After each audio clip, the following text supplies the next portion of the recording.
Baron Jan Kozietulski.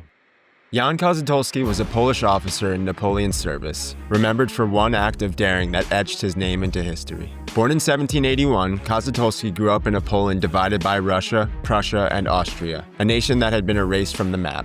Like many of his countrymen, he placed his hope for independence in Napoleon Bonaparte, whose victories promised a restored Polish state. If you want to catch more videos on Napoleonic legends like this, be sure to quickly subscribe to our channel, like this video, and let us know in the comments what you want to see next. There are hundreds of similar videos in our history playlist.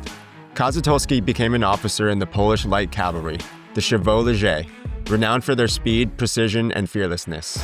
When Napoleon's forces were stalled at the Somosierra Pass in Spain on November 30th, 1808, Kozietulski's courage would be tested like never before. The Spanish had fortified the narrow mountain pass with 4 successive batteries of cannons, making it nearly impossible to breach. The French infantry had failed. The road to Madrid remained closed. Napoleon turned to Kozietulski and his 125 men. Whether the emperor intended them to charge all 4 batteries or only the first is unclear, but Kozietulski knew what had to be done. At full gallop, he led his men into the teeth of grape shot and cannon fire. Horses fell, men were cut down, yet the Poles pressed forward. Kozietulski himself was thrown from his horse, injured, and handed command to Captain Jan Kozietulski, who continued the charge.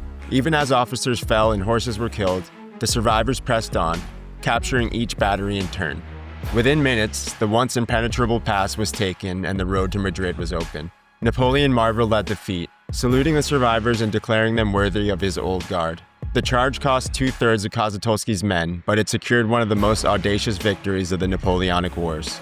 Kozietulski was awarded the French Legion of Honor after the battle. Kozietulski remained in the military and distinguished himself at the Battle of Wagram, where he led his Polish cavalry unit against other Polish cavalry units fighting alongside the enemy Austrians. For his merits, in 1811 he became a Baron of the Empire.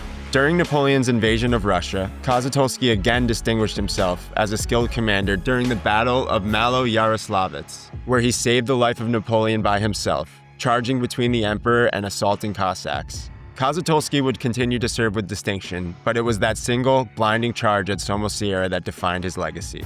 Kozietulski's life reminds us that heroism is not always about grandeur or showmanship.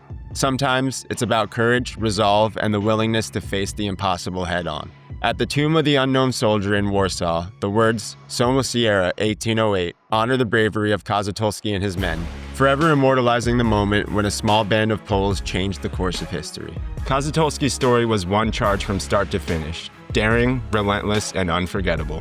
Kozietulski is remembered to this day as a legendary figure in Polish history. To learn more about Kozietulski's legendary day in Spain, check out our video about the cavalry charge at Somosierra. Which of Napoleon's finest soldiers should we cover next in All the Emperor's Men? Let us know below and be sure to hit like and subscribe so you don't miss the next one. We have over 100 Napoleonic videos in the history playlist on our channel. Our favorites include the cavalry charge at Somosierra, Admiral Nelson's last stand at Trafalgar, and Napoleon's cavalry, the last knights of Europe. Check them out and let us know what you think. Until next time, I'm Connor with the Motion Visual. Vive l'Empereur!